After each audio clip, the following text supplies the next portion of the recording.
Hello and welcome to episode 12 of the Late Night Gaming Show. Woo! We have Mike. He's finally back again. Hello. So excited. You did a great job on the first time you did it.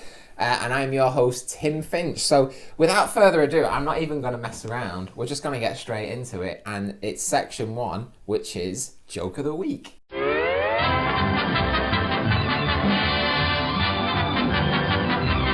Okay, welcome back. It is time for section 1, which is Joke of the Week. So, Mike, are you ready for this? Yeah. Are you prepared? So, as always, I'm going to give a incredible. I'm gonna state that this is an incredible joke. I think this is a good one. I don't know. So I bring usually a terrible game-related joke, but I think today's is a good one. And your challenge as the guest is to not laugh. Currently, the score sits at 3 to me, 1 to Mike, and 0 to Jodie. At the end of the year, Mike's will be done on a percentage, because I think that's fair, because you're not here all the time.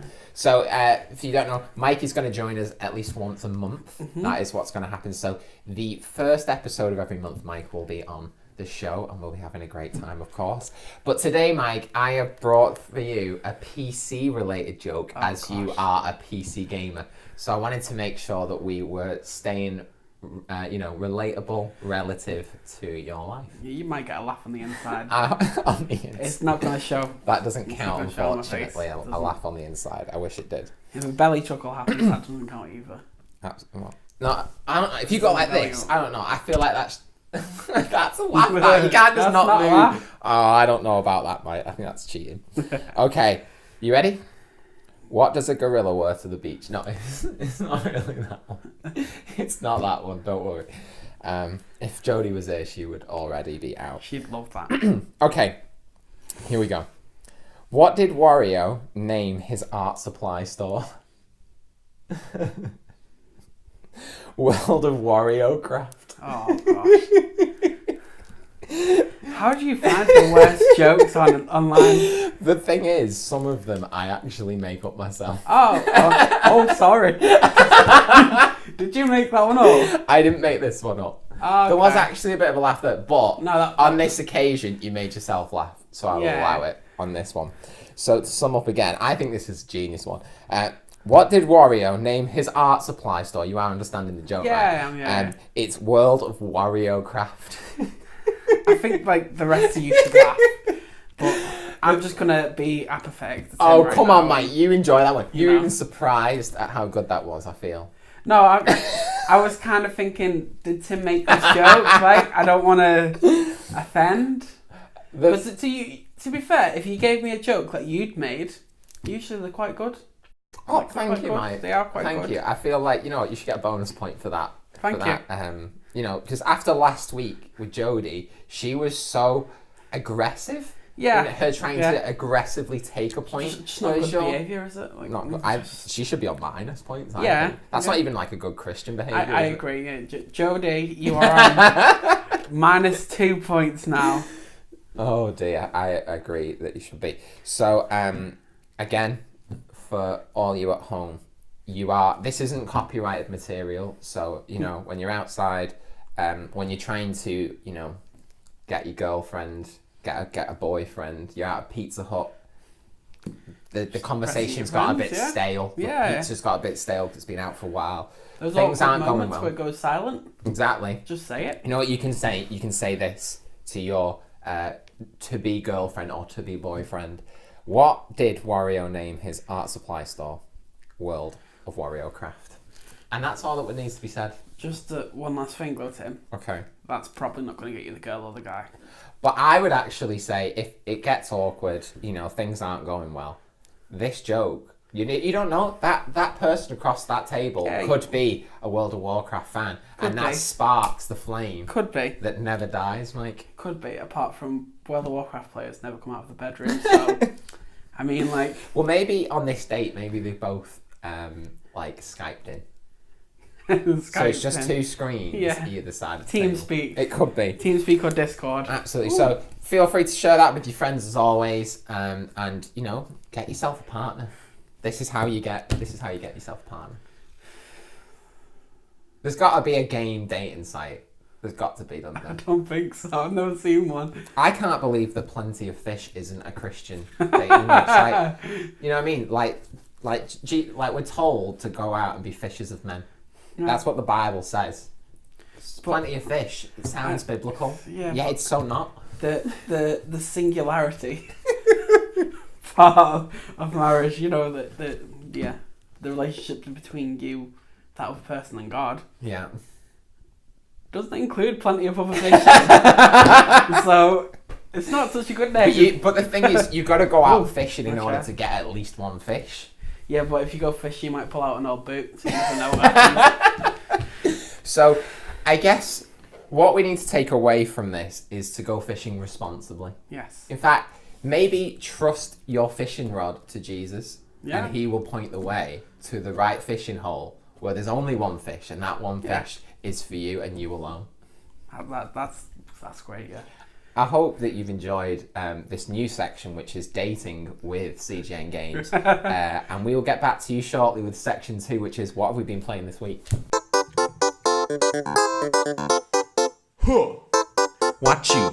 What you been playing this week? I got weird, and it was good. Yeah, it did. Okay, welcome back to section 2, which is what have we been playing this week? So, Mike, what has been going on in the world of Mike? Well, I have to admit, I have not played any games this week, unfortunately. Yeah, been kind of busy, back at work for 5 days a week again. We started going to the gym. We did. We did start going to the gym. And we actually discovered that our pectoral regions exist. They do. and it's been hurting. Yeah. It's been hurting. So apologies if we start doing this. It's not because we are, working them. It's not because we're trying to massage them. It's because we're hurting. Yeah. We're hurting, Pretty guys. much. We're hurting. We are. So we apologise for that. Yeah. So not really played any games this week, but I do plan on playing some more this week. Well, we'll get back into it now. Yeah. That's it. So, me on the other hand, I have been doing what I call trash gaming. I've been trash gaming this week, Mike. So what trash gaming is, this is a Timmy term that is in the Timmy dictionary. And trash gaming refers to when all you do is play trashy multiplayer games. Okay. So what I mean is, it's like I'm not trying to progress. I'm not trying to even really win anything. I'm goals. Just sitting there, just switching my brain off. Yeah. Just having I'm not even saying good time, an average time. So I've been playing a bit of Overwatch. Okay. I've been playing a bit of Fortnite. I started playing today. So I have a hatred for mobile gaming, like quite a significant hatred. Yeah. There's the odd thing that I'm like, okay, like Final Fantasy 15 was good. But it wasn't the 4K experience. It wasn't Cooking Craze. No, not Cooking Craze. So I discovered a new game, and it was actually today, and it's called Dare the Monkey. So Dare the Monkey is essentially Super Mario Run, but you're a monkey running through a jungle. So why would I play something like that? And the answer is because you can play the whole game on your Apple Watch. So I can be playing on my phone, and then when I'm bored, if I'm in work and my boss is chatting on a bit too long and I'm like, I can't bother listening to this guy anymore, tap away on the monkey. And in fact, you know what, Mike? I'm going to give you a demo right now. This will come up on the screen. But here's Dare the Monkey. This is running on my Apple Watch. I mean, what you'll be seeing won't be running on your Apple Watch, but look at this. Oh, that's pretty good. Look at that. Look at it go. It's actually smooth, quite difficult. It runs beautifully smooth, and I can't believe that we finally got a sick game on the Apple Watch. Was this free? This was free. I don't even know if you can even make any purchases. I'm assuming that you can. Yeah, probably. But, this game is surprisingly average. So I wouldn't say it's the best thing ever, but if you've got an Apple Watch and you're just like, I want a game on it that's decent, here is the one to go for. Unfortunately, mine's not an Apple Watch. Yours, you can tap it and make the arms go around faster, maybe. I'd rather not, because it's broken. So that's kind of what I've been doing. I've been playing actually quite a bit of Fortnite with Jodie. So we've been on there with you. Do, and there's a new mode that actually I think launched today, which for you will have been 2 days ago. So what they do is they put 5 teams of 20 against each other. And I think that's way more up my alley. I think I'll enjoy that. Sounds like absolute madness, though. Yeah. So there's 4 teams of 20. So I think it's just everyone drops in like normal, but then it's teamed up as 20. But I think that'd be well. Do you all drop in the same area? I don't know. I'm assuming it's just going to work exactly the same way as normal. So you'll drop out whenever you want. Yeah. But there'll be your team. So like when you go in like a duo, like a team or a team of 4, you can just drop out whenever you want. You don't have to drop out with your friends. You can land wherever you want. It's just there'll be people in your team. Can you invite a party of up to 20 people into the game lobby? I think like you can only. I think the way Fortnite works is you can only yourself get 4 people together.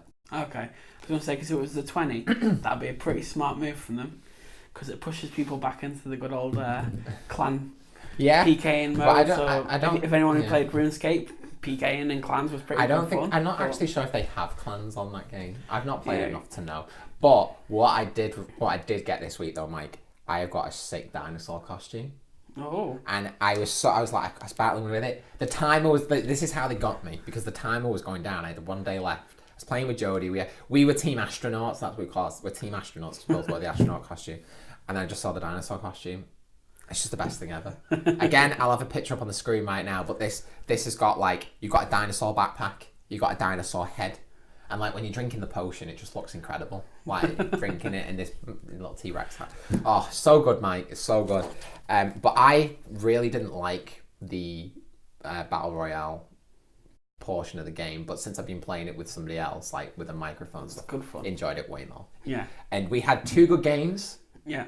And then we sucked for the rest of it. Yeah, that's pretty much how it works. But I think it's a good laugh. And I'm excited to try the new mode. I think this could be one that I really get into. I prefer like being in proper teams and being like that. But it is only a limited time event. What? Why? Well, they might bring it back. Yeah, maybe they're just seeing how well it does. Yeah. But yeah, I'm excited for it anyway. Still in early access, so. Yeah, so basically I've just been playing games that I'm not proud of. Okay. That's what I'd say. Which is what it is. But I also have tested out Final Fantasy 15 on the PC. And I can confirm I love it. I love the original game. But we're going to talk about that more in the reviews of the week, because that is the only review of this week. Because it's been quite a quiet week. But you know what hasn't been quiet, Mike? What? The news has not been quiet. And we have got one of the longest lists that we've had on the show. I'm pretty sure it is the longest list. So without further ado, we don't want to waste any more time. We're going to get straight into the news. It's time for some news, yeah. It's time for some news. Welcome back. It is time for section 3, which is the news. So we have got 12 items on the list. That's today. A lot. This is a lot. So I'm going to try and get through them as quickly as possible. I don't want to spend 10 hours on this. But let's get going. So number 1. So Fortnite is rumoured to be coming to the Nintendo Switch. So what happened was there's a company that gets outsourced work. And they had job listings up, but they said what they were for. And one of the things that they said they were working on was Fortnite, which I'm surprised that they're bringing in outside work. Yeah. But that's why people were thinking this is for a Switch port, and I think these people have worked on Switch games before. So that's kind of why people are thinking that. What do you think about that? I think that would be so cool to have Fortnite on the Switch. I can't imagine how well it would work, because it needs a really good online structure, but what do you think, Mike? I mean, it just brings more players to the game, doesn't it, I guess? Yeah. I mean, the thing that I was surprised about was that they've released online that they were looking for these people for this job. Yeah. I'm surprised that they didn't put like any kind of mute on them to say like, don't say what you're allowing people to apply for. Yeah. To be honest with you. It's weird, isn't it? Yeah. So this could obviously just be they're just working on the game in general, trying to make improvements, adding stuff to it. It could be that simple, but obviously, if you follow the trail, it kind of looks like that. But I'm just like curious, like, is it gonna run on it? I don't know. Do you think it'll be the full game? It kind of has to be. I mean, does it have to have the PVM or does it? Well, I mean, I think if they put the battle royale bit, and to me that's the hardest bit to put over, because you're having 100 players on a map at one go. Yeah. And like it's a massive map. Whereas then, if you've done that already, I don't see why you wouldn't bring the other bit over. Well, maybe that's what they'll cut out. But why? don't What's know. the point of cutting it out? For fun. Mind you, to be fair, FIFA, they just cut some really random bits out. So one of the bits on FIFA that I noticed as well, so on Ultimate Team, which is the mode that most people play, so it's like you go online, it's like trading cards kind of. It's more to it than that, but that's the gist. But basically, there's a mode in the normal game where you can play against, so the computer will play as a user-generated team. So it was good. So like people who don't want to go online and get humiliated because they don't play FIFA that much, it was a good way of, playing a bit. They just cut that out of the Switch version for no reason. No. But they had like the Ultimate Team in it, so it was like, why did you cut out the bit that makes the most sense? I'm still upset that you play FIFA. I am too, to be fair. And to be fair, I played it for 2 days and I haven't touched it since. Okay, that's fair But enough. I'm glad I tried it. That's the thing. I just wanted to see it in action. Just another thing on Fortnite. Have you seen the insane amount of coverage it's getting on Twitch right now? I have. But what I've seen as well is that they've not been seeing cheats on it as well. They're not. Like apparently, like there's been like no, there hasn't been like reports Of botting from yeah. Which I'm really surprised. Again, like because like PlayerUnknown's Battlegrounds has had like major problems. They've literally, we talked about the show a while back that actually in January they banned 1 million players. Oh my gosh. Because of how bad it's getting. But yeah, in this game, like it seems like, I mean, there will be some, don't get me wrong, that will be going on. But like the fact that it's not really been seen that much, it's pretty cool. It was fun. My brother likes to watch a guy called Tyler Ninja Bevins, where he's mostly known as Ninja on Twitch. I'm sure a lot of you have probably watched him. I think I've heard of him. But he went from 30k viewers on Twitch on average. Now he pulls an average of 90,000. Wow. Playing Fortnite, he's really good at the game. He is like MLG Pro, so. Oh, okay, fair enough. Yeah. Played Pro Halo for Team Liquid. Oh, okay. Team Liquid, he played for. That's my team. He's captain. That's my team. He's captain, Tim. I don't know why. I think I just chose him because of the logo. And then I just It's a nice logo, isn't That's it? the thing. And I got one of the shirts. The I should have colours wore are it pretty tonight. cool. The colours are nice. I like the shirt I've got. It Yeah. looks good and it feels good. Yeah. As in, it's good quality. I want to make clear why it feels good. But yeah, no, it's good.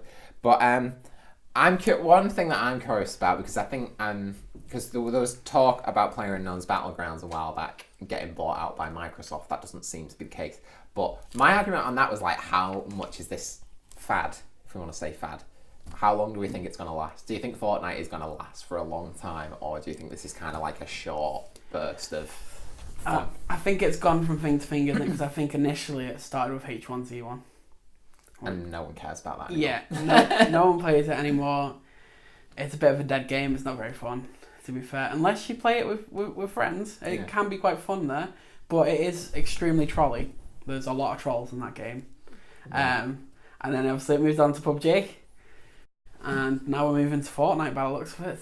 So we'll see how it goes. I'm interested. How long do we think that's gonna last? Because I mean, the problem with me with PlayerUnknown's Battlegrounds, the only reason why I think Fortnite is better is because the graphics are better. Mm-hmm. It's technically better, as in like how it's technically put together. It's just better. It doesn't have as many bugs and stuff.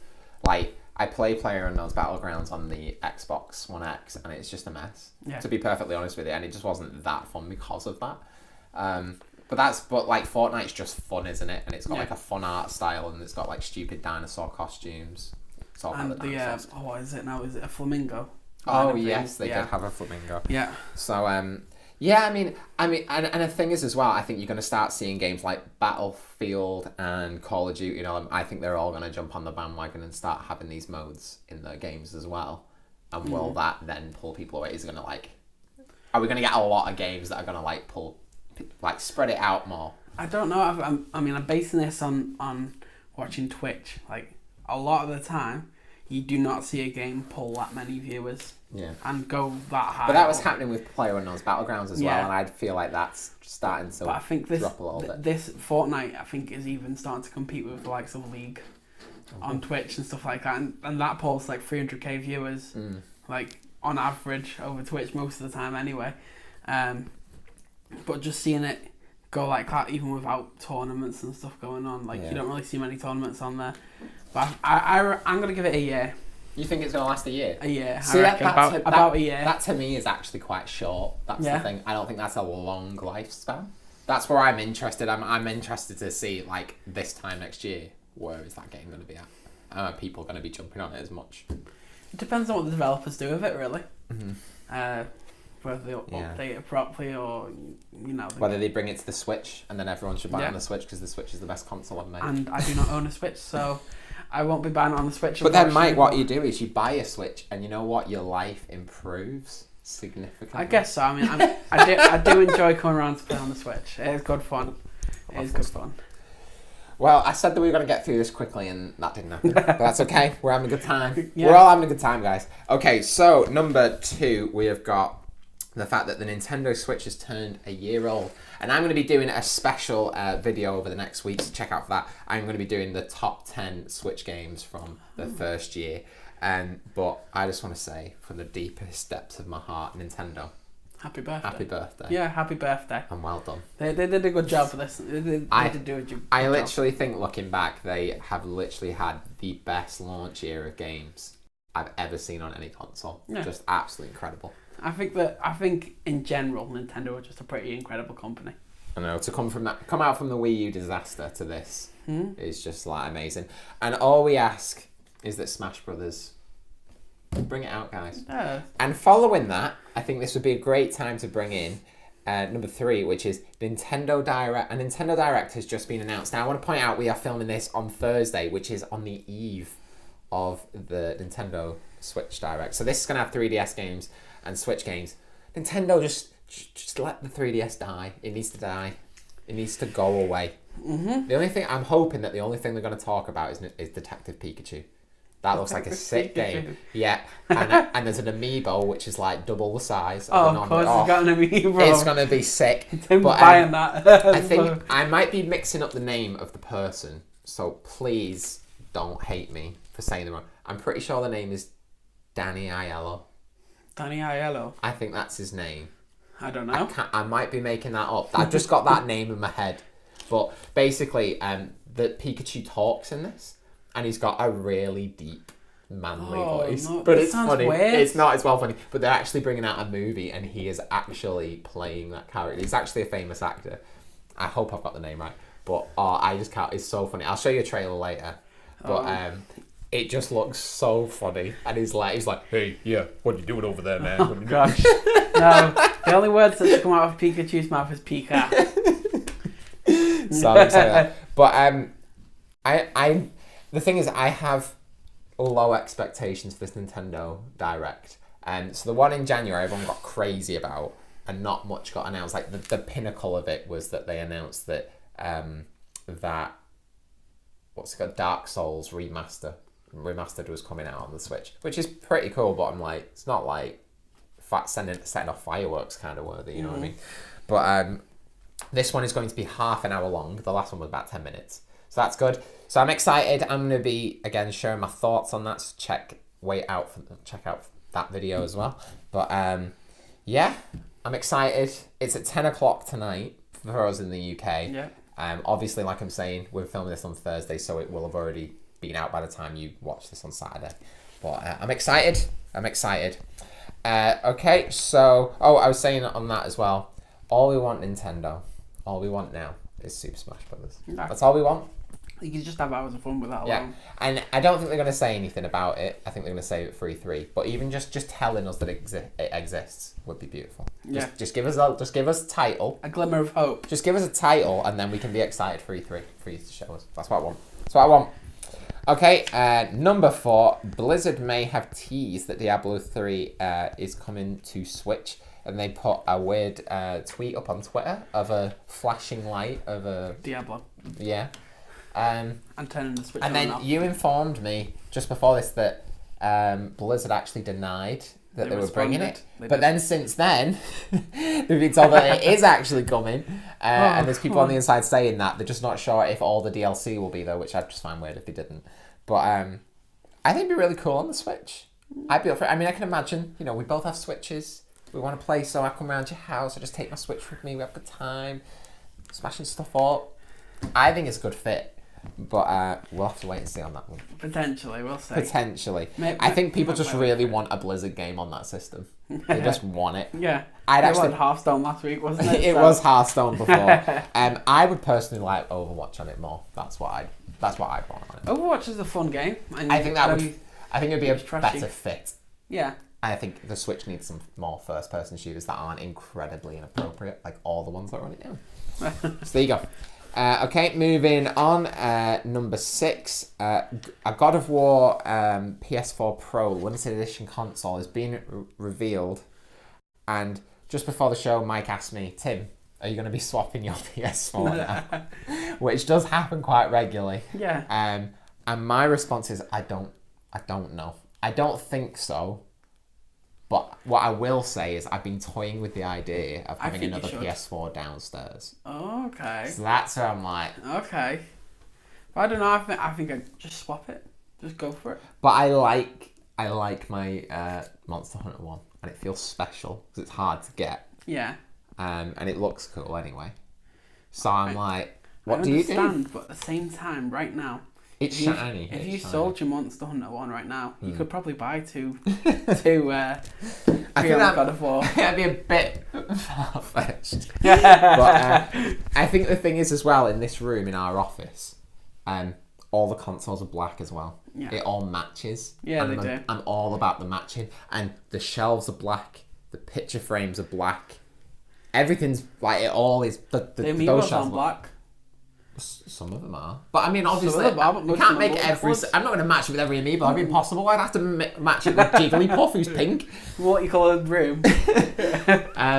So I'm kind of in between. But at first, they showed it and I was like, oh my gosh, that looks amazing. I loved it. And I love the idea that it was based on his axe. I thought it looked really cool. And then I looked at it some more and I was like, I don't know if I actually like it. And I'm in this limbo in between. I like it, but I don't. Well, all I'll say is, if you're going to get a second one downstairs, why not? Yeah, so that is my dad. But then I've got to get the money for it, and that's another. I mean, I do have time to try and sell some stuff off, maybe, and try and get it to that point. But boy, it's going to be difficult. Yeah, it's going to be difficult. The but pattern's very boring. I'm sorry. I don't think it's boring. I think there's a lot going on. I think that's the problem. there's just so much going on. The colour's a bit poo as well. But it's shiny. I don't like the colour. Everyone loves shiny things. Yeah, if you're a magpie. Yeah. Speaking of shiny things, actually, we had a new arrival in the office today. Ooh. So last week we revealed that Tim is one step closer to world domination of Amiibo.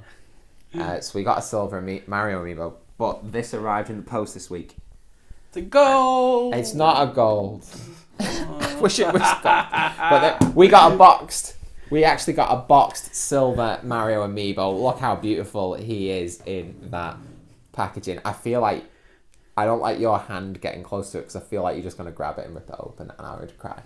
But look how beautiful that looks. It looks pretty nice. It's all legit. Yeah. All real. So all I need now, we do have regular Amiibo updates, but I need Box Boy from Japan, which I can confirm is in the mail as we speak.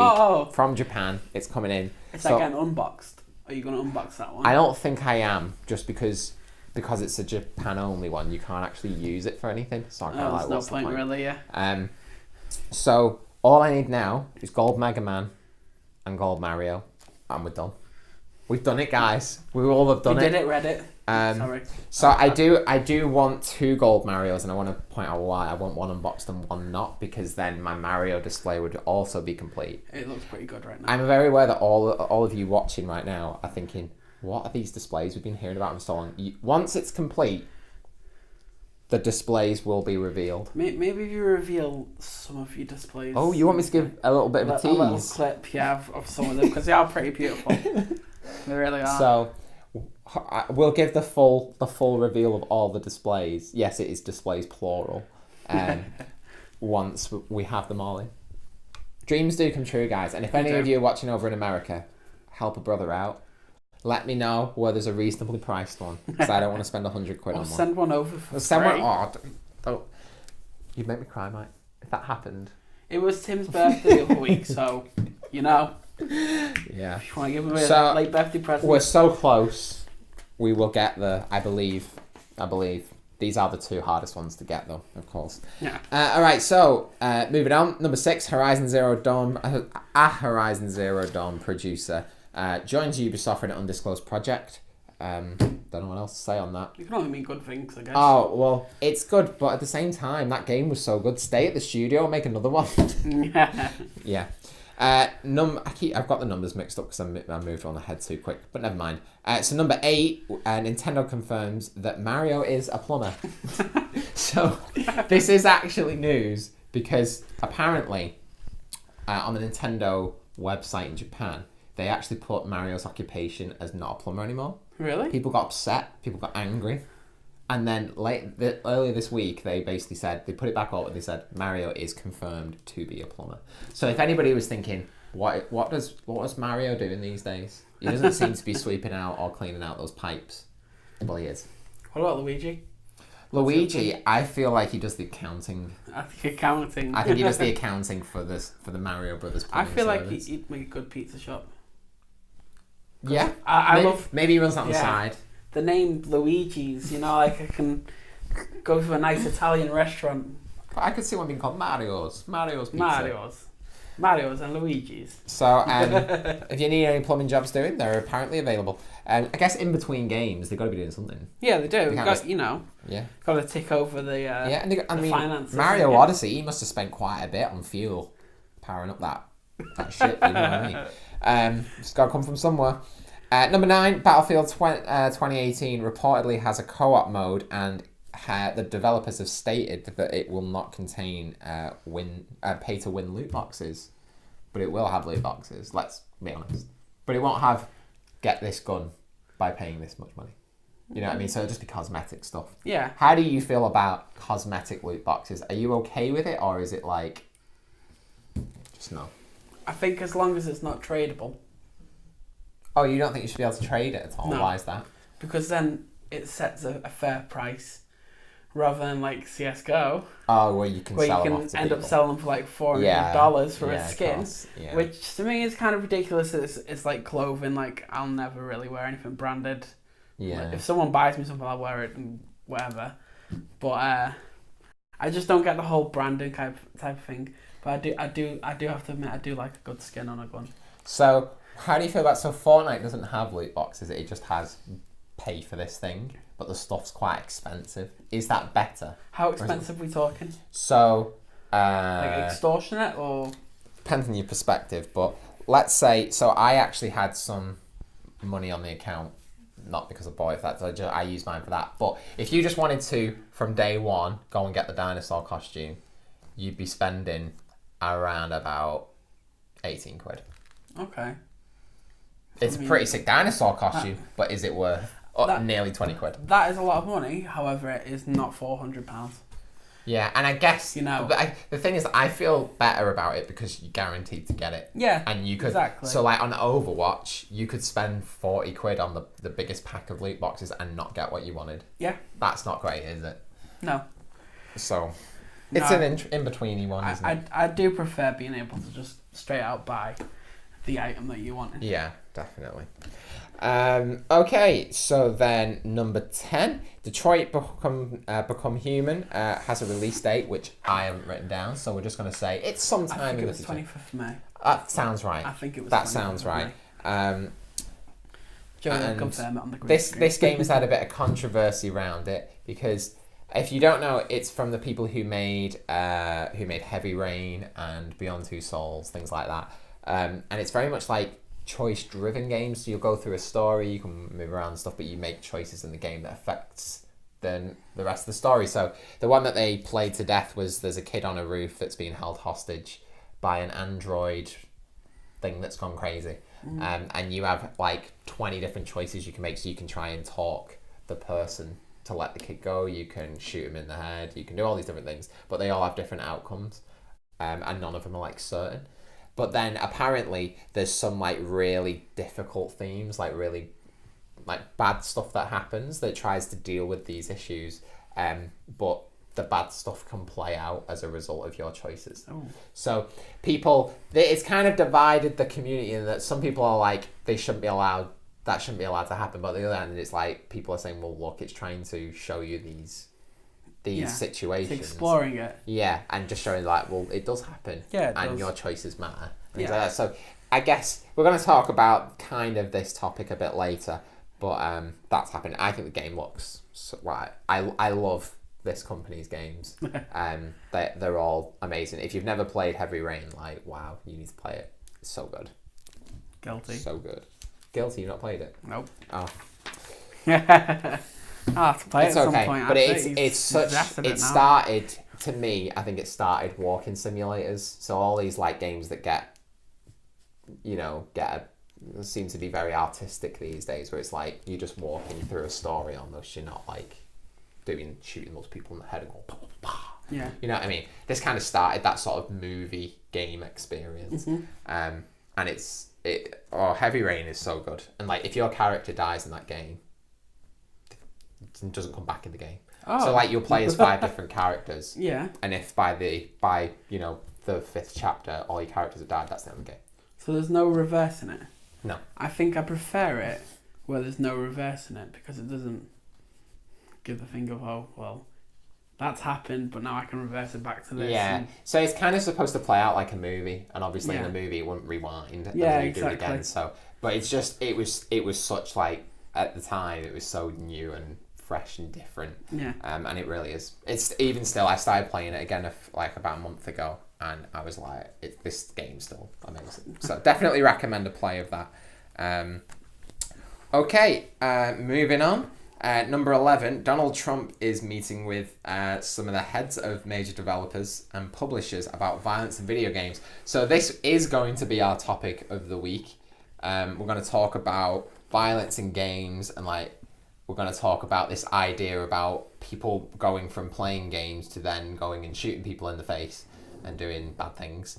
We're going to try and look at the link of that and talk through that and see where our perspective somewhere lies. But basically, Donald Trump's going to be meeting with these people to talk about violence in video games, talking about the effects it has on people, and does it encourage people to go out and shoot people and do terrible things. And some of the people in this include the head of ZeniMax Studios. It includes one of the heads of Take-Two Studios, which of course is I think it's the parent company of Rockstar Games. Okay. Obviously, make Grand Theft Auto and things like that. Yeah. And somehow Donald Trump's brother is involved in this as well, who I think he's actually like he's like on the board of one of the game companies as well, which is just really random. But there you go. So we're going to talk about that a bit later and sort of talk about our feelings on that, which should be interesting. And finally, our last one, and I saw this just before we were about to start, as it always is the case, one gets added on right at the end, and that is that the Division 2 has been announced. All it was a logo, and it basically said, we're excited to share that we are working on Division 2. Watch out at E3 for more stuff.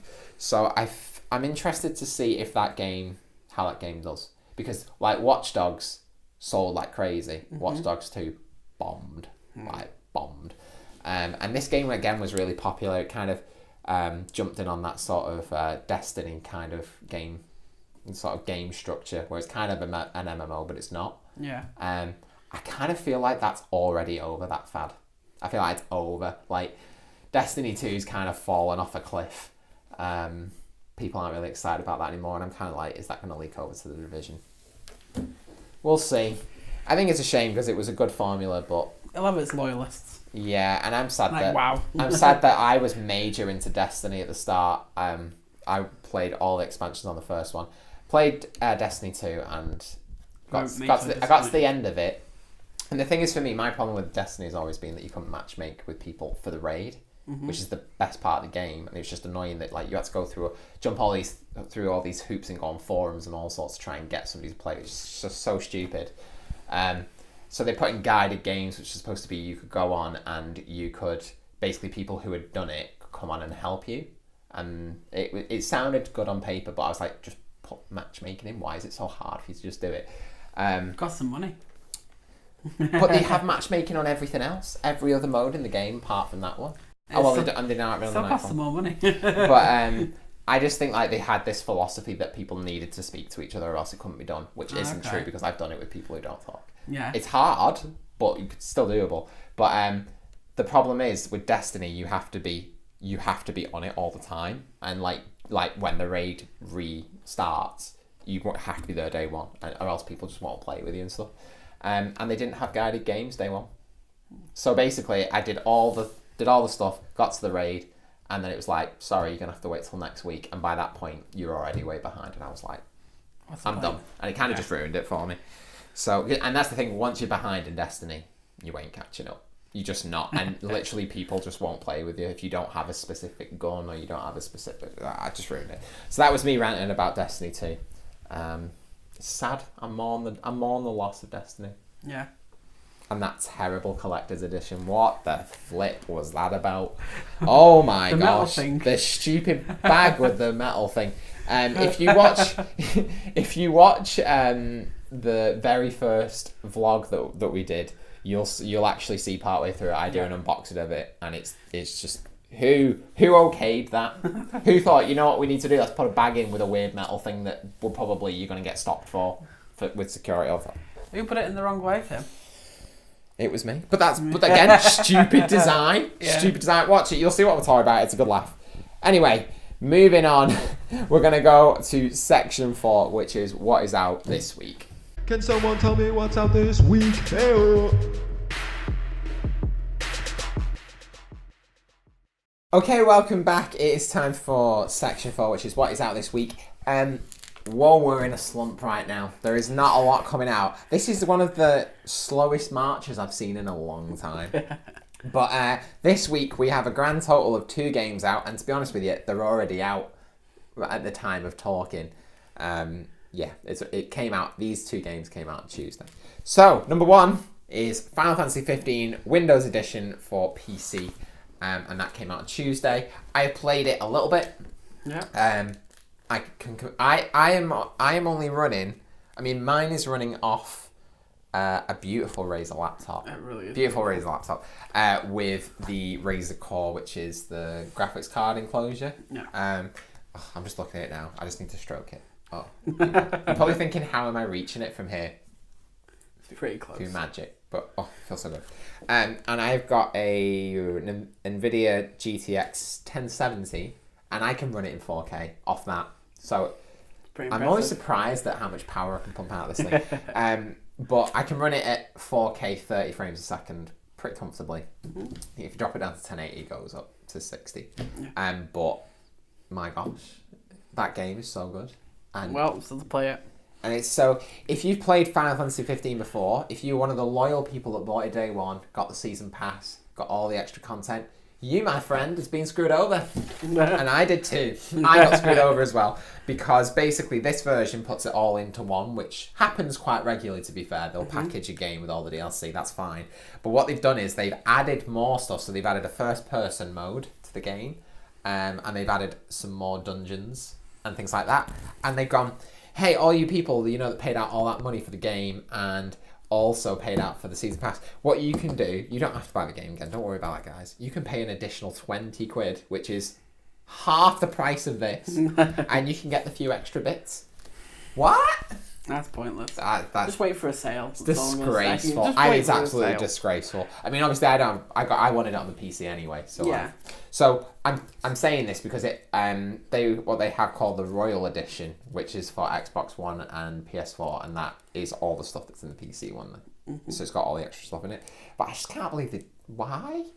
What's the point? I mean, I know why they've done it, because this game took 10 years to make because of all sorts of issues. But I think they're just trying to squeeze as much money out of it so they don't lose money on the game.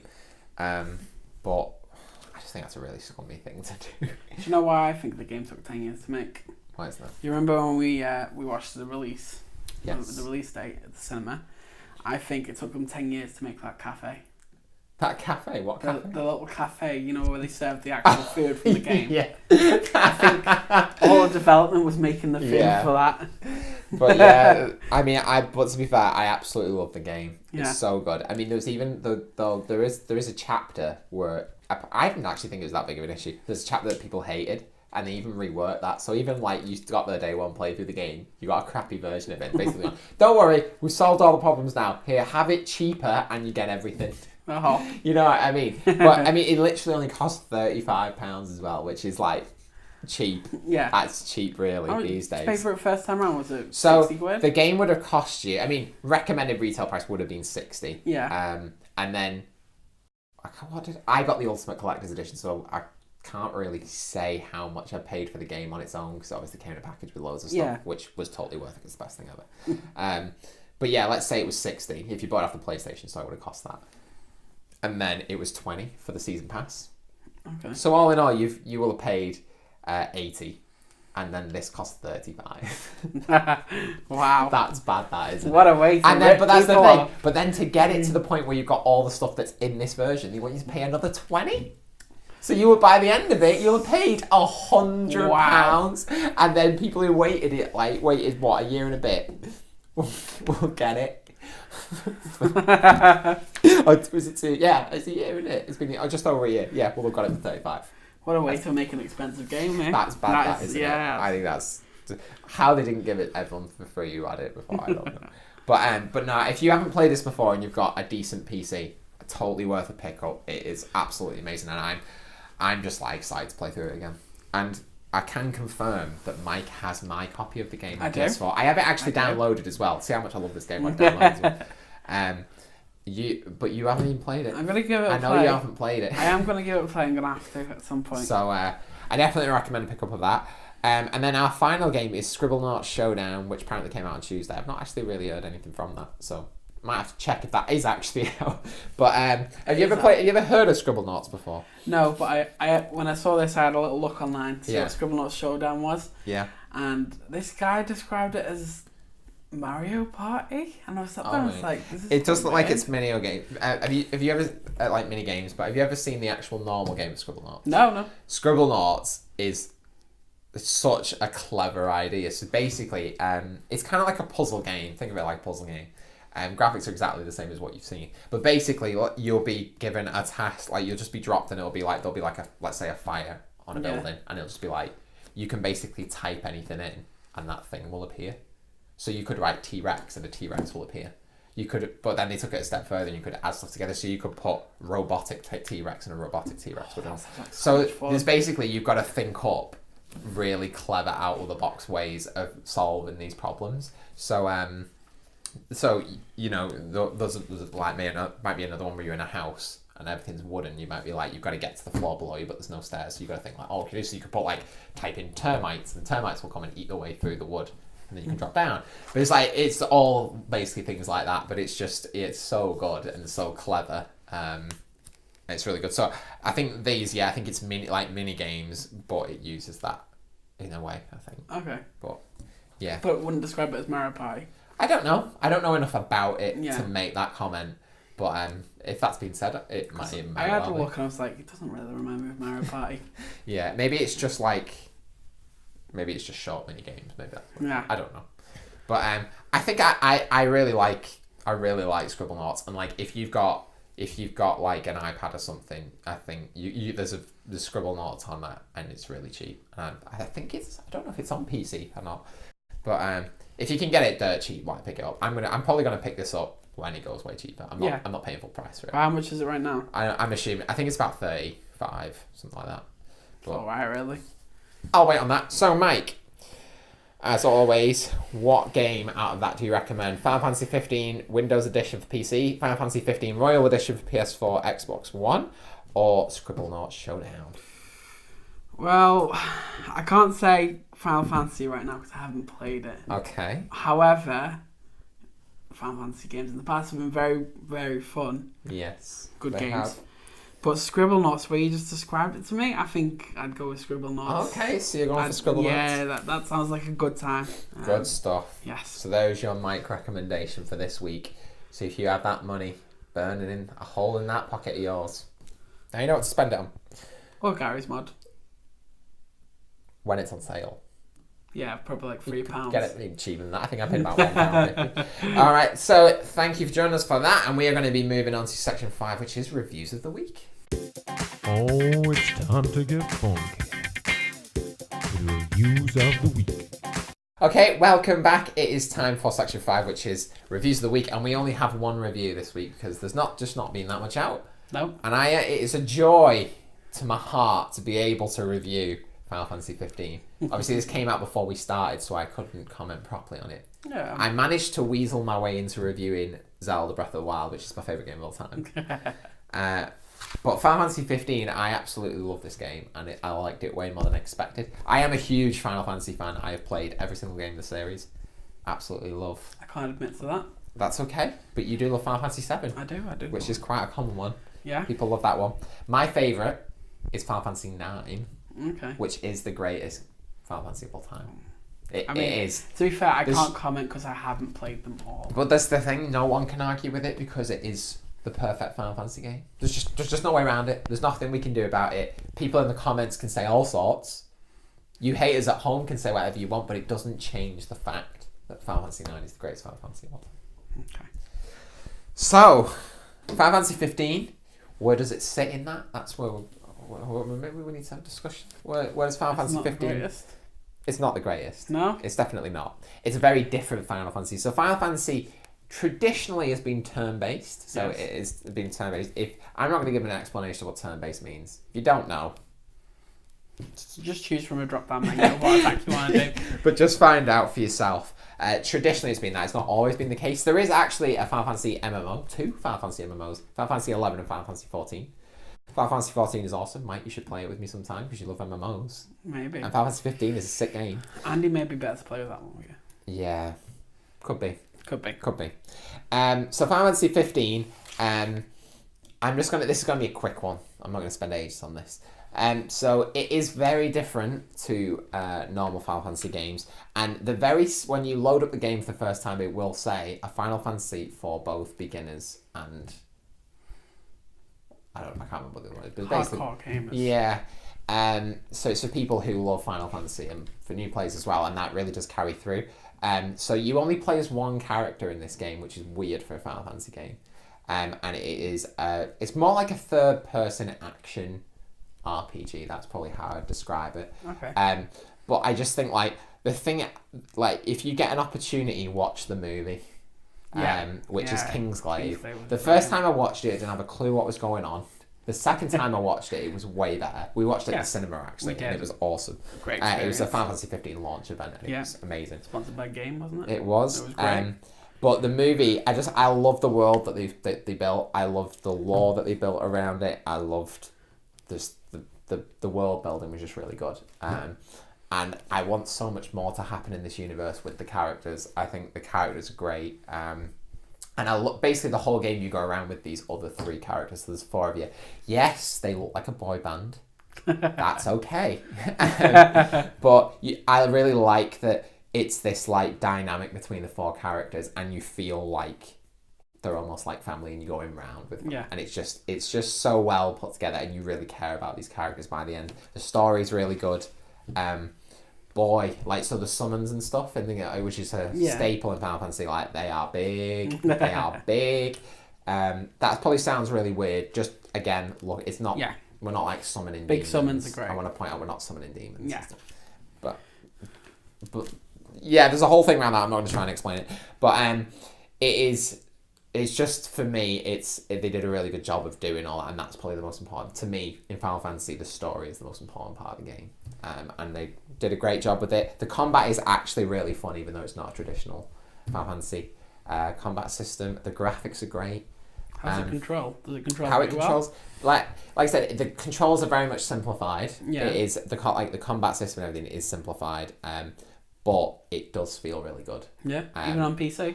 Even on PC, well, it feels better on PC. Okay. Hands down, feels better because it's running smoother. Yeah. And you can still use a controller and everything. You don't have to use a mouse and keyboard. I hate playing with a mouse and keyboard. But it's just a really well put together game, and I'm surprised how well it turned out considering the amount of issues they had creating it. And I'm excited to try out some of the new stuff. But so for me, giving it a game score, it gets a Timmy recommendation of a 9.5. Wow. So that's a high score for me. That's pretty high, that. And I do want to point out, I am a little bit biased to Final Fantasy games. Yes, you are. I am going to point that out on this one. it's not like Zelda Breath of the Wild, which it doesn't matter that it's Zelda. It just is a perfect game. I know there's no such thing as a perfect game, but it's as close as you're going to ever get to a perfect game. That was the perfect 10. That's a pretty strong statement, man. It's just, that game gives me shivers. I'm looking at a picture of it on my wall right now, and I'm like, But this is, I think, like, this is a game that I feel like, what I think they've done well is that I feel like I could recommend it to anybody. Okay. I feel like I could recommend this game to absolutely anybody and they could have a good time. Yeah. I don't think it's like, a lot of Final Fantasy games, they take a long time to get going. I think about Final Fantasy 9, which is my favourite one, and it's like, to me, you've got to get through the first hour before you really get into the game properly. And I've probably played that start about 1 million times. And every time, sometimes it puts me off playing it because I'm like, I don't want to go through that hour. This game is like, give it 5 minutes and you're in. Straight and you're doing everything, and it's just so good. Unless you play the tutorial, but whatever. But it's just, to me, it's the perfect place for you to start if you've never played a Final Fantasy game before. But also, if you love Final Fantasy, it's got so many like little like nods to the old Final Fantasy games, and like, when one of my favourite bits is, so there's a car in it, which is weird for Final Fantasy, but there's a car in it, and like, you can go around to different like gas stations and you can actually buy CDs of music from different Final Fantasy games, and you can play it while you're going out around the car from all of them, and it's just so good. And I actually have the limited edition soundtrack. I don't know if you can actually pick it up from there. So if you look on the bottom shelf, it's the box that's on top of all the other boxes. There it is, yeah. So I actually have, that's it, it comes in 2 parts. So this is the collector's edition soundtrack. This is how much music is in this game. So it got a whole crazy 3-set thing. Forget about, I mean, that is beautiful. We're not going to get into the beautiful, like, music stuff. But the soundtrack comes on this, But this has like so much music from every single Final Fantasy game. It's absolutely sick. Look at all these discs coming out the wazoo. Yeah. So it's just a really good celebration of all things Final Fantasy, and that's why, to me, I'm like, it's such a great place to start, but it's a great place if you love Final Fantasy. And even if you don't like the games, you will enjoy the music. You will, definitely. The music relaxing. is so good. It's great. So good. No, So, or it can be anyway. This is definitely the most expensive soundtrack I've ever bought in my life, but I'm so happy I got it. So, yeah, it gets a game score of 9.5. There are a few things that I think they could improve on. The world is pretty big, but one of my biggest disappointments about it is if you remember from the movie's based around the city called Insomnia. Yeah. You basically don't go in that city, which was disappointing to me. You only go into it near the end when it's destroyed.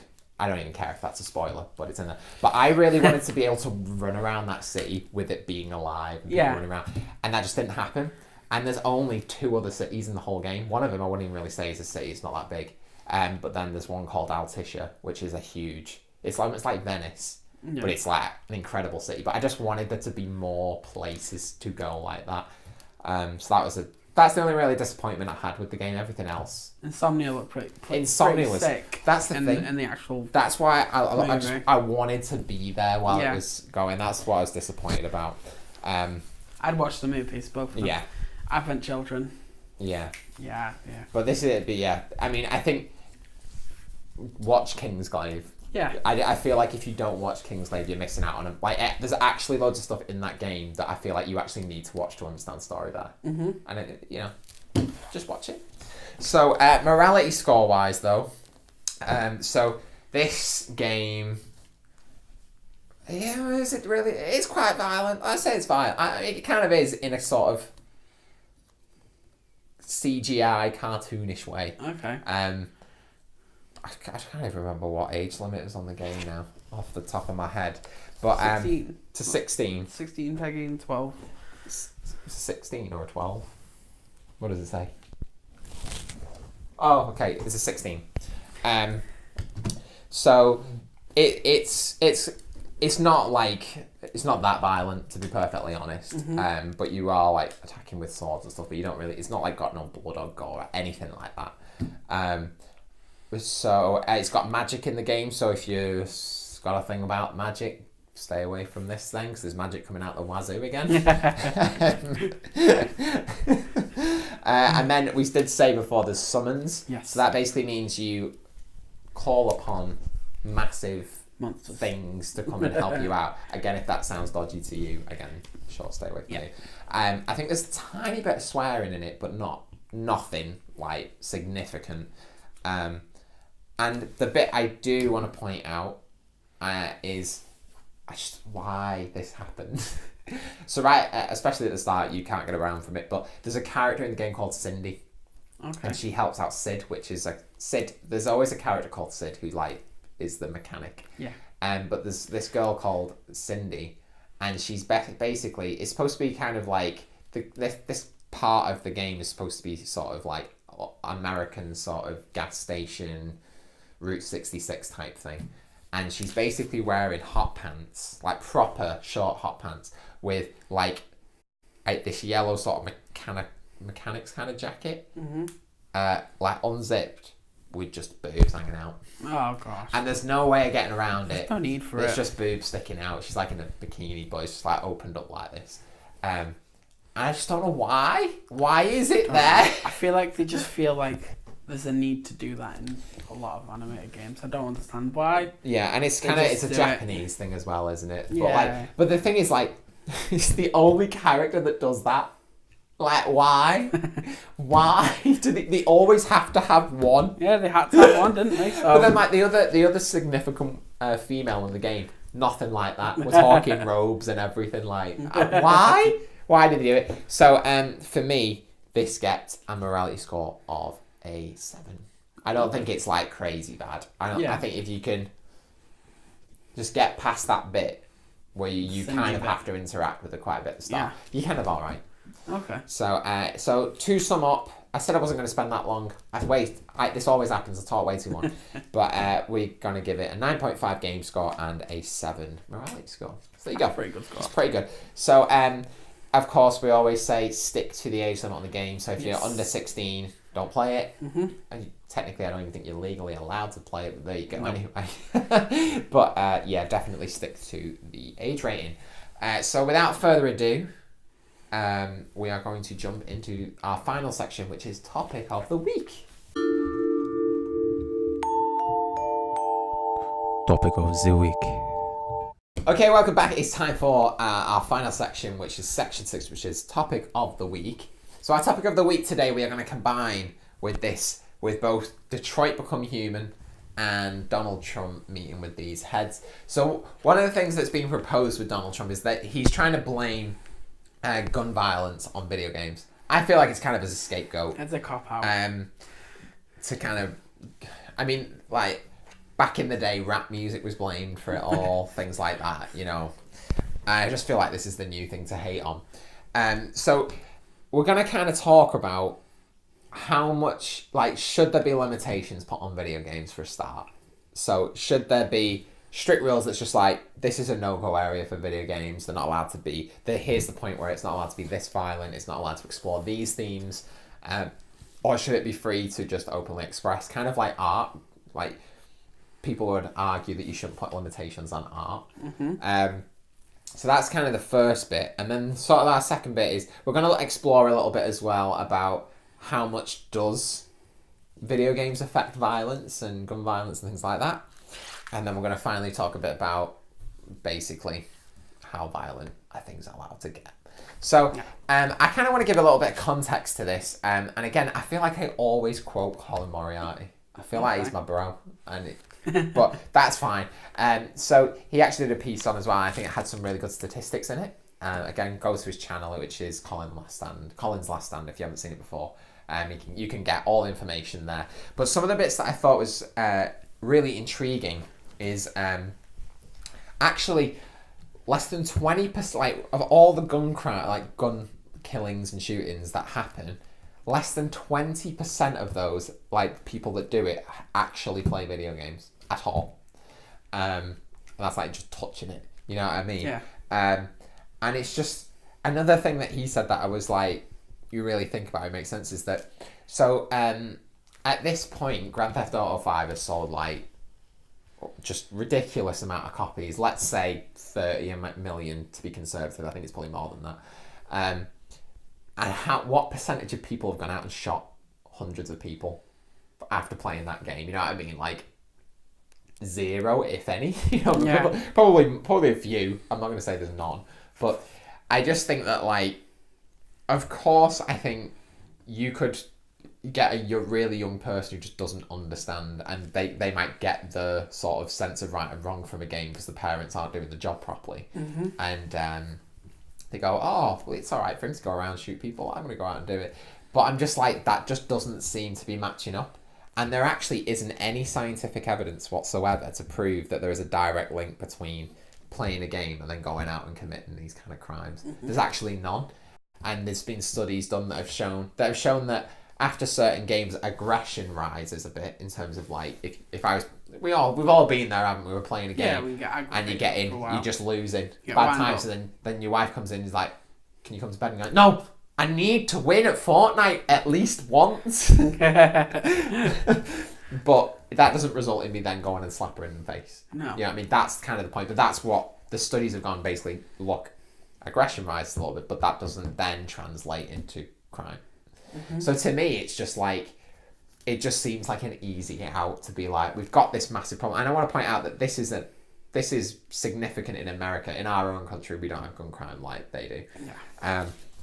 And I'm just like, they've got this massive problem. I'm not going to pretend like I'm an expert in American politics, but I've read enough to know that, like, the National Gun Association has their hands in all the pockets of the politicians. So instead of going, hold on a minute, we have more guns than people, that's the issue, they're kind of going, oh no, let's blame Mario plus rabbits that's shooting rabbits with tiny little, you know what I mean? So to me, I just feel like it's being used as a scapegoat. Donald Trump is the king of basically going, that's the problem, it's not me, it's not this.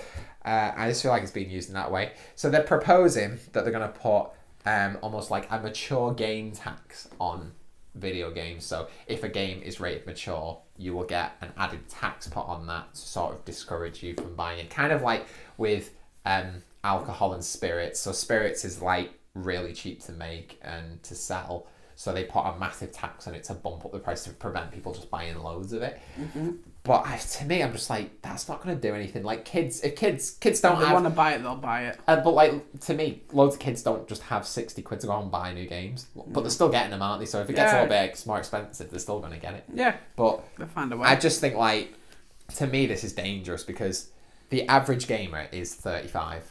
Like, that's a fact. So, and these people are playing more mature games. So if you then push for them to not buy as many of these games, I just feel like it's going to cripple the games market. It could actually destroy it overnight. But to me, the point for me is that you look at the research and there's just nothing to prove that that is the case. And I don't think that it is the case. And that's not just because I'm a gamer. I don't play tons of mature games. But I'm just like, to me, I just don't think it's just an easy way to just blame stuff on them. What do you think, Mike? Well, funny you saying that, because I was watching a interview of a psychologist when I was going to bed a few weeks back, and it was talking about violence in video games and the relation to then bringing that into real life, transferring across that way. Yeah. And the way he point blank just went, no, it doesn't translate like that. The only way it does that is if someone has a underlying issue or something like that, and then they'll find a game or a movie or whatever it is, and they'll fixate on one particular part of that movie or game, and then that'll translate into their life. But that is psychological issues. Yeah. Exactly. At the end of the day, I do think that extremely violent video games have an effect on people. Obviously, it just makes them slightly more aggressive, especially things like, have you played UFC games before? Yeah, I've watched some people play it. Well, some of the UFC games, I get that it's a sport and there's technique, and all that kind of thing behind it, but at the same time, I think it just goes too far sometimes. And especially if kids are really influenced by like wrestling and that kind of thing, because especially lads, when you're younger, you're messing around with your friends, aren't you? I think that will translate into that. But again, it's about parenting properly and not allowing the kids to. And that's the thing. I think one thing that Colin said that I thought was really powerful is that like, it's taking the blame away from the actual person who's committed it. You know what I mean? So if I just go out and just shoot 100 people now, and then I'm like, oh well, it's the violent video games that caused me to do it. It's taking away the blame. Like at the end of the day, I made the decision to go and do that. Yeah. And obviously, like when it comes to people's like mental health, that plays a factor in that, and that just means that they need help. Yeah. But to me, it's like you can't just go, okay, that person ate a pizza before they went out and shot a lot of people, therefore it's the pizza's fault. Yeah. You know, at the end of the day, the person made the decision to do that. Exactly. And that's kind of where I sit on it, and like you just said then as well, like especially with younger kids. To me, younger kids shouldn't be playing those games in the first place. There's a reason that like a game isn't 18, and it's because they're not your mind is developing through that whole time. You know what I mean? And to me, what I think the conversation should be more around is that I think there's no denying that violent games desensitizes people to it, and that is a bad thing. Like people, like when there is, I think sometimes like there can be videos of people shooting each other in real life, and people just aren't bothered about it because they're just used to it, and that's not a good thing. You should be shocked by bad things like that. And I think violence, like heavy violence, and like Grand Theft Auto's like just giving you freedom to just go and do whatever you want. Sake of violence. But like there's obviously the classic scenario that people talk about with Grand Theft Auto is going and hiring a prostitute, doing what you do with that, and then killing them and taking the money away. And the point is that like people think that's funny, so like if that happens in real life, they're not as shocked and disgusted by that happening. You know what I mean? And it kind of sets that culture of like, this is okay. You know what I mean? I think that needs to be the conversation over, well, it's causing loads of people to go out shooting people, because I just don't think that's the case. But I think if you're letting kids play these games, there's no denying that it desensitizes them and makes them okay with extreme violence and things like that, and that shouldn't be all right. Yeah. You know what I mean? Especially when I think if you're watching a movie with someone who's even over the age rating and they're very scared by it, and you sit there and you say, well, it's animated, or it's not real, don't worry about it, it's just the actors. I think even that then begins to desensitize them, because they're just like, well, it's just acting, isn't it? So yeah. And that's the thing, isn't it? It's just like, why is this conversation not happening about movies? There's plenty of extremely violent movies that they're more realistic because it's real people acting them out, and yet why is that not in the conversation? Why is it only games? Yeah. Has it got something to do with the fact that it's the biggest form of entertainment in the world? Has that got something to do with it? Probably.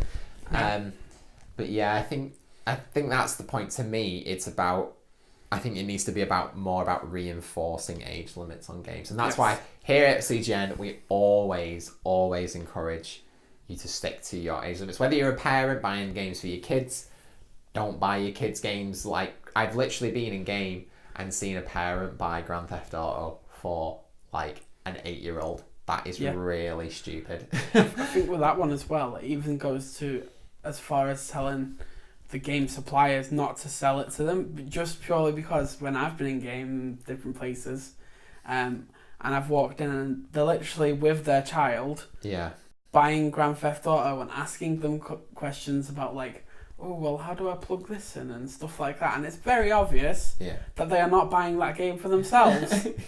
So I think that needs to be. Well, I actually had an experience as well where I was in game.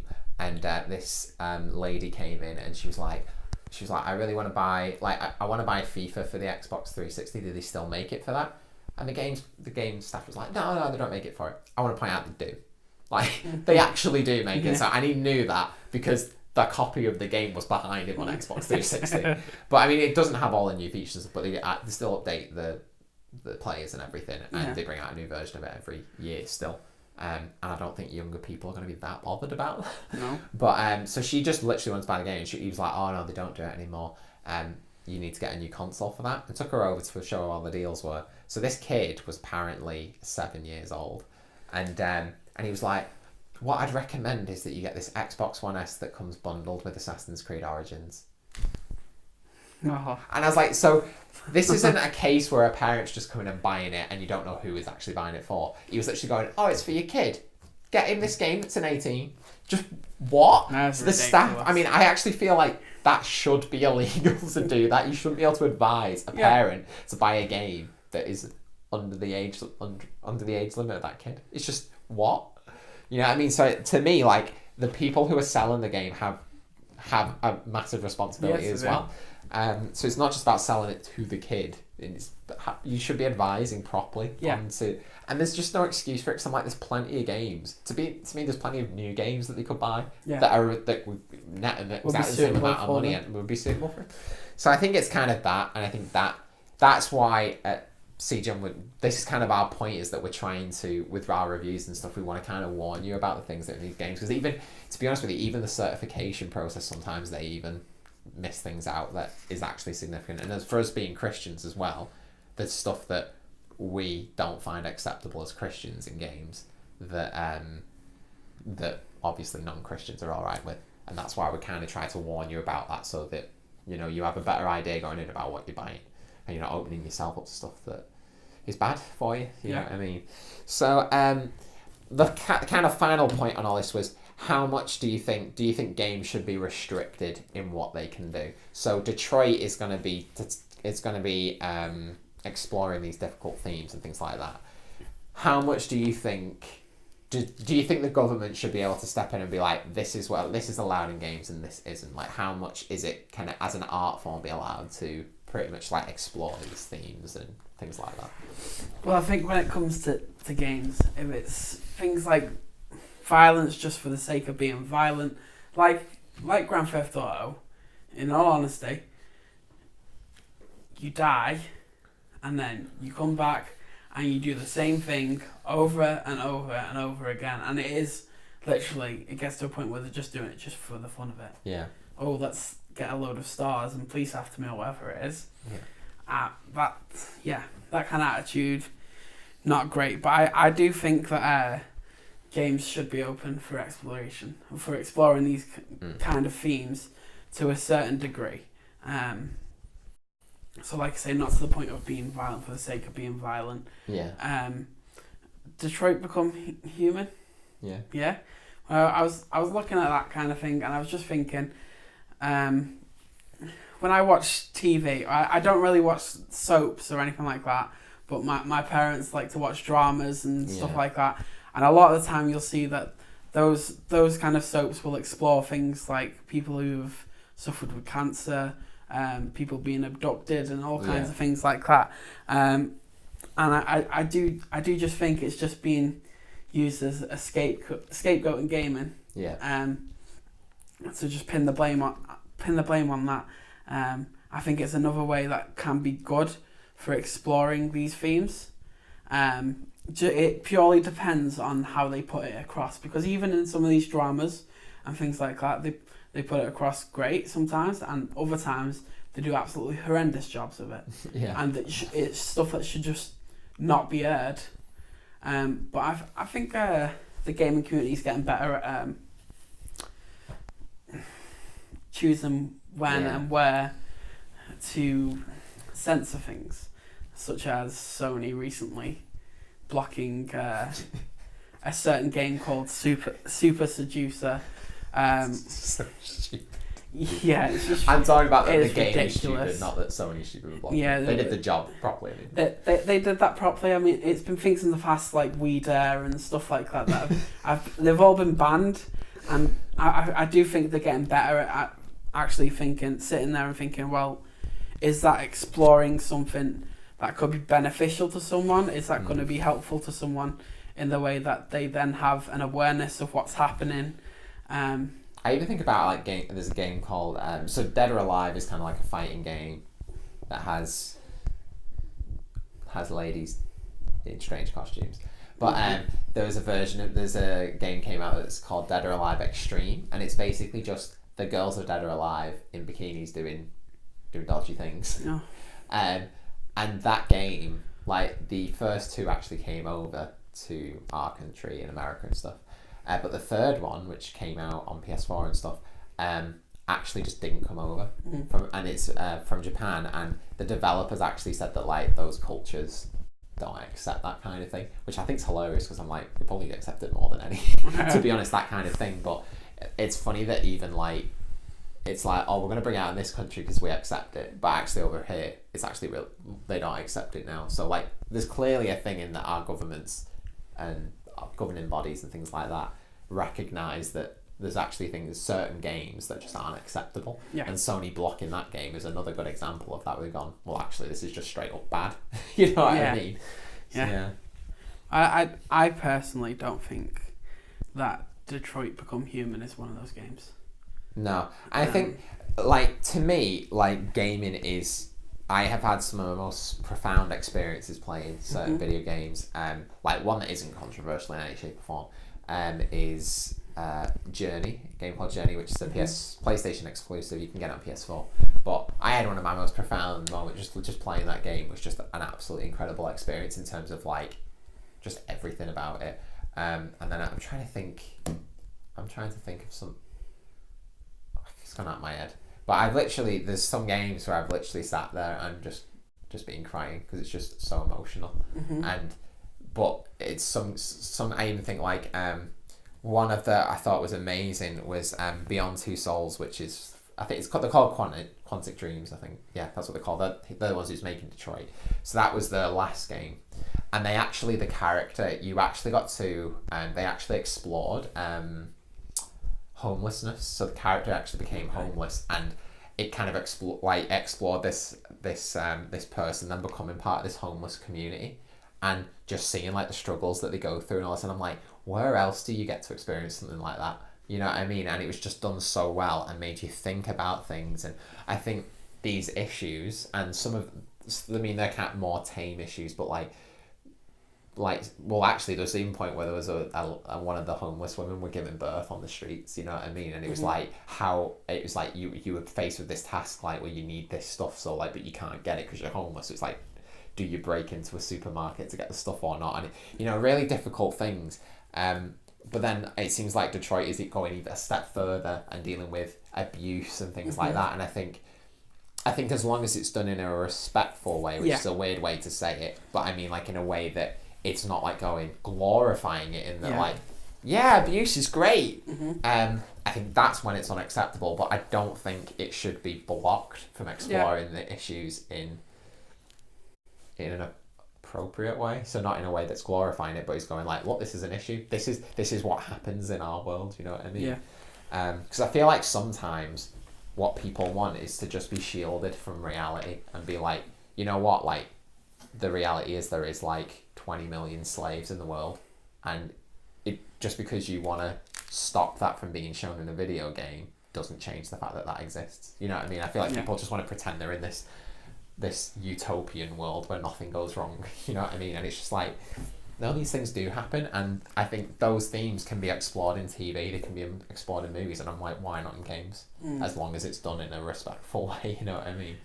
So I was thinking a lot of people that are having issues with it are having issues with the fact that they're making money out of it. And what do you think about that? But again, that happens in movies, that happens in documentaries, do you think that people are making documentaries just throwing them out on the BBC for free? Like, it's not happening. It's costing money, and they're getting money from that. So in the same way, I think people make art, they should get paid for that art in the same way. People make, I think people don't really understand sometimes how much work goes into a video game. Like, we're talking about teams of 100 people over making these games, putting their hearts and souls into it. And I think absolutely, if they actually do a good job, they should get paid for that. And that's kind of the thing. But that's again what you said before about if they're just doing it for the sake of doing it, if they're just being like the certain games that I've not played because they're just being overly violent for the sake of it and to get a kick out of it, and I don't think that that's right. An example of that one you could use was it COD? Oh, that was a classic, yeah. That was. I remember because they were like, "Oh, it's integral to the story," and to be honest with you, it didn't even make any sense. It was really just stupid. Like what they did would do. It would never happen. No. It would never happen. So, I mean, I feel like I need to give context to this. So the premise is that you're trying to get this terrorist and trying to figure out what he's doing. This is Modern Warfare 2, and then basically to get in with this group, you go into an airport with them and literally just gunned down hundreds of civilians. Just shoot them down, because then apparently that gets you in. I'm like, the terrorist is stood right next to you, just arrest him. But it's like, no, we're going to get in with him. So then you literally go around, and this is the point, like, as a game, this shouldn't be acceptable. Yeah. You literally walk around an airport shooting just tons of people. Which, I mean, even think at the time something bad like that happened, which was just really insensitive. Yeah. But then you get to the end of the level after you've shot all these civilians, and then they basically turn around, punch you in the face, drive off, and then because you're an American, that, I think it's from Russia. Russia's like, oh my gosh, America's like doing an attack on us, and then that's the premise for the rest of the game. Like, that would never happen. There's no way the US government would be like, right, to get you in with some terrorists so we can arrest him is go into an airport and shoot loads of innocent people. That would never happen. No. And I was just thinking that what was the point in that? You did have the option to skip that scene if you wanted to. But I was just like... You shouldn't have been in But there. the point is as well, though, if you actually skip the scene, the game didn't make sense. Mm-hmm. I mean, I don't think it really made sense because that set up what happens for the rest of the game. But I was just like, there's better ways that you could have there's done a world that. of stories they could have given you. And yeah, exactly. I think that was the point. I think it was, let's be controversial because it'll get us sales. And it worked. That's the point, isn't it? And I think things like that should have been vetted beforehand. Yeah. And they should have gone, actually, no, this isn't acceptable. Like we say, they're getting a lot better. Yeah, they are. And I think... Mostly. I think, like, the games industry has grown up a lot. And I think they're learning, like, where the line is. I think Grand Theft Auto is that game that is kind of, it seems to be in its own world because it just sells so well and everything. But I even think with that, like, I think I almost feel like to sell the game, they have to go above and beyond with the violence and the craziness. Yeah. Because that's what people want. And it's kind of like, here's this world that I can do whatever I want in. So I mean, that's one of the things about that. And I'm surprised at how many Christians actually play that. I feel like literally every Christian I meet has played that game. Yeah. I even think like even when I was younger, I think like San Andreas, like I was around my mate's house and you just go on it and just run around, do stupid things. Yeah. And again, that's not great for me. And unfortunately, that's the problem sometimes when your kid goes over on sleepovers, you can't stop whatever goes on. But yeah, I just think that like, I think my challenge, if you're a Christian watching this, my challenge is just like, don't be afraid to be different. Like, actually think about, just because everybody else is playing that game doesn't make it okay. I'm not even saying that Grand Theft Auto is the worst thing ever. That's not what I'm saying. I'm just saying I choose to not play it.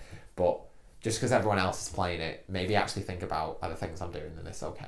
Yeah. You know what I mean? So I'm not saying, like we always say, this is our opinion. You should build your own opinion. Think about what you believe. But actually think about what's going on in a game. Yeah.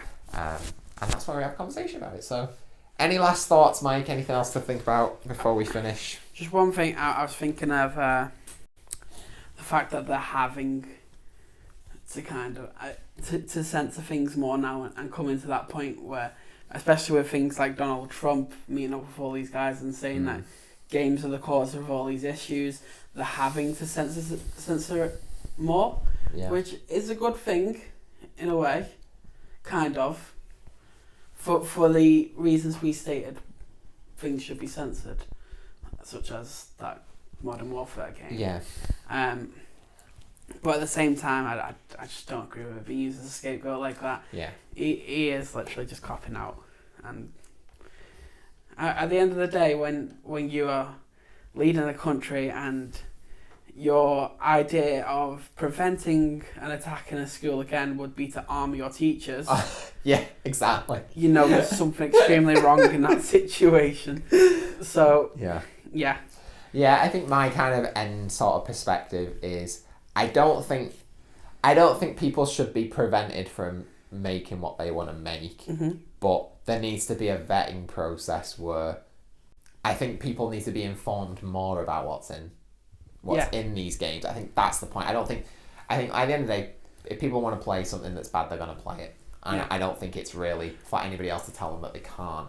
But I think there needs to be more information about what something is. And I think just society needs to grow up more as well, and that's the thing. I think if somebody makes something that's major inappropriate, then I think it's up to the public to go, well, you know what, we're not going to buy this, and then that game bombs, and then it doesn't get made again. Yeah. Because at the end of the day, if people are wanting to buy games that have all this stuff in it, people are going to continue to make them, and that's the thing. I think we as a society need to go, actually, this is where we draw the line. Yeah. We're making that decision, and we're not going to support this game because of this. I think that, and it goes for anything, and that goes for any art form.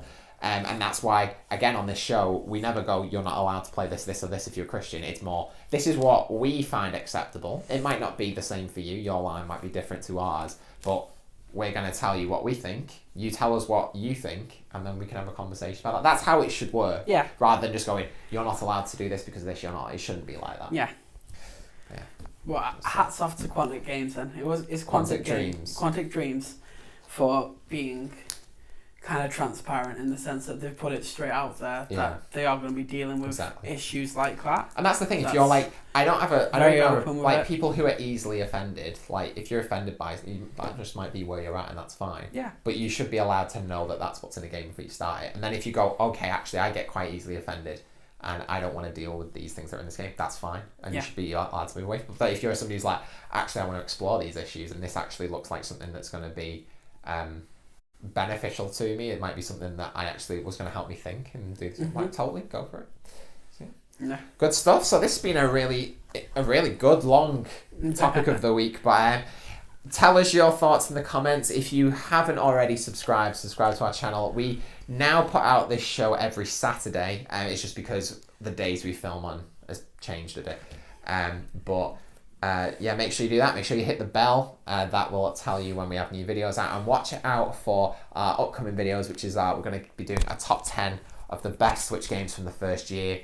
And we are also going to be checking out the new Nintendo Direct, which is in only a few hours, Mike. I'm so excited. I said I wasn't that excited, but the closer it gets, the more I'm like, want to watch it. Because they always announce something like unexpected. That's the beauty. And it's always an exciting time, and the Switch is the best console of all time. So PC. Well, no, mate. So if you've enjoyed the show, make sure you then again watch next week for the show and watch all the stuff that we've been saying.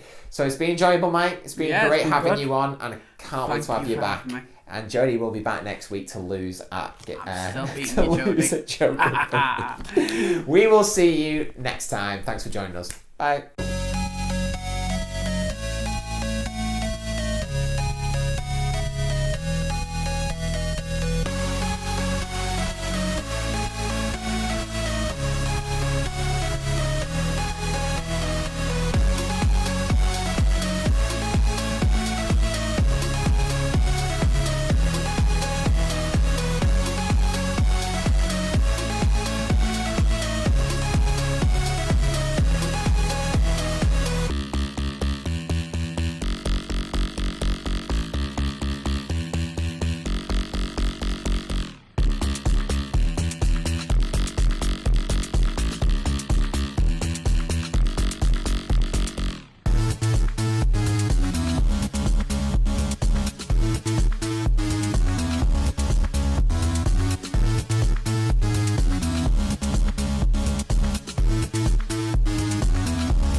Got this, mate. It's gone well. I'm feeling good.